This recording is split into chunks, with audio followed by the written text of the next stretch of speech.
When walking down the meat aisle at major retailers like Walmart, Costco, and Target, most shoppers assume the ground beef wrapped in plastic is a straightforward purchase of pure, chopped muscle. Yet independent food system analyses and consumer advocacy reports consistently reveal a much more complex picture hidden beneath that plastic wrap.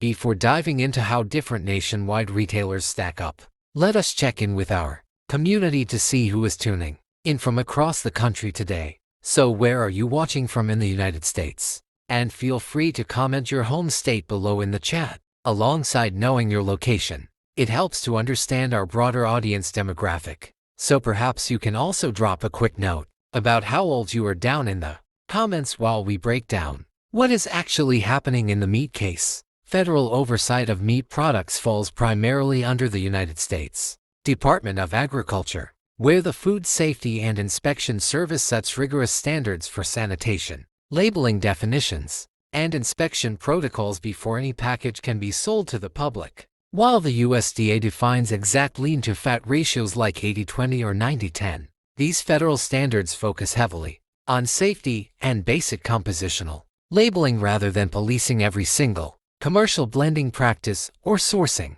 nuance used by modern supermarket chains. Supermarket meat supply chains are massive logistical operations where beef trimmings from hundreds or even thousands of different cattle across multiple processing plants are routinely gathered, mixed together, and packaged for distribution to hundreds of individual storefronts. This centralized grinding model means that a single tray of ground beef purchased at a major national retailer often represents a blended composite of multiple animals, which fundamentally changes how traceability and quality control work in the modern grocery ecosystem. Starting our retailer comparison with traditional discount superstores like Walmart, shoppers typically encounter high volumes of conventionally raised ground beef, packaged in plastic rolls or foam trays at very attractive price points that appeal to budget-conscious households. Industry sourcing patterns suggest that high-volume conventional beef at stores like Walmart frequently relies on large-scale commodity beef operations where cattle are grain-finished in feedlots, which tends to yield a higher overall fat content and a distinct flavor profile. Moving up the price and membership ladder to warehouse clubs like Costco, consumers find large bulk packages of ground beef marketed heavily around freshness, bulk value, and distinct options such as ground sirloin or grass-fed beef varieties.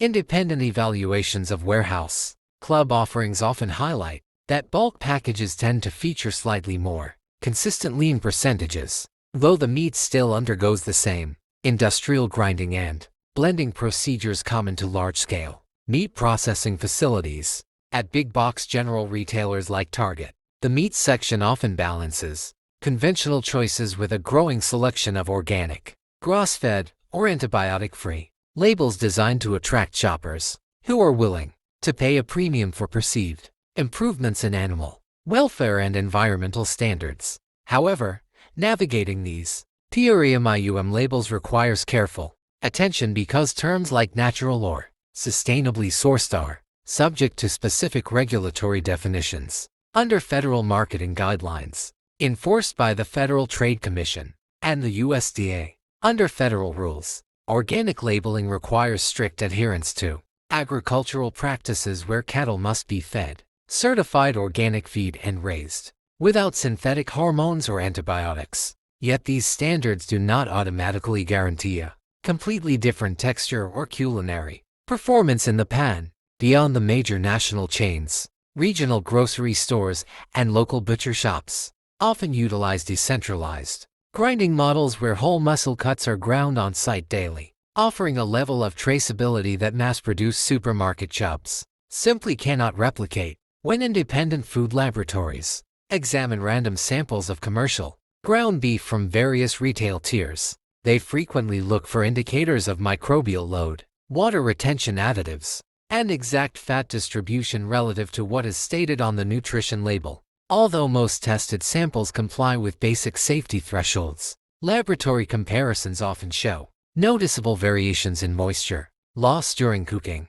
which can indicate whether the meat has been subjected to prolonged cold storage or specific packaging modifications. Understanding how to read the label is your best defense at the grocery store. So always look past flashy marketing buzzwords and check the actual lean to fat percentage, the packing date, and any official certification seals like USDA Organic or American Grass.